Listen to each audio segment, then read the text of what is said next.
Hello, I'm Jerry Van Dyke. Please make a donation to the Carnegie Council's annual fund.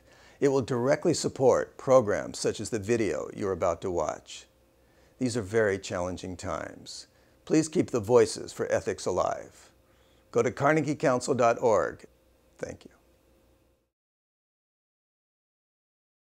Born the illegitimate son of a wealthy English aristocrat, Sir Thomas Chapman, who abandoned family, name, title, land, and fortune to run away with the Scottish governess of his 4 daughters, Lawrence was and remains still one of the most controversial figures in British history and letters.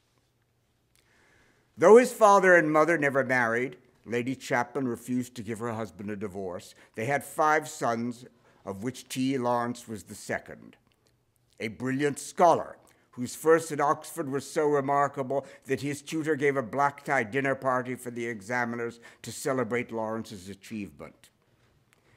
He was a gifted young archaeologist whose 4 years in Syria helped to uncover the lost city and the culture of the Hittites, and upon whose adventures the character of Indiana Jones was partly based.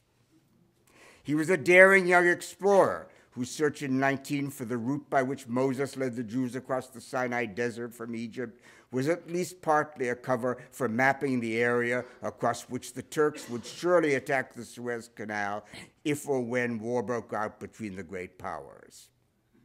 He was a gifted intelligence analyst whose reports, even when he was merely a temporary second lieutenant in Cairo in 1915 and 1916, were eagerly read at the very highest political and military levels in London.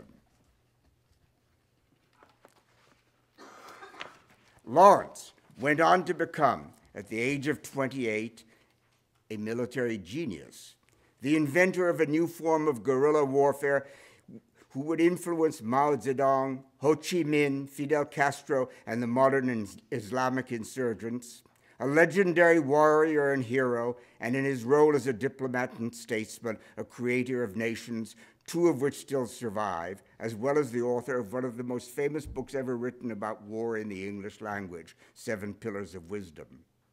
And of course, the world's first and most long-lived media celebrity, born with what Henry James called the génie de réclame, a natural gift for publicity, which would be the envy of any movie star, for Lawrence's name is still as famous today as it was 75 years ago.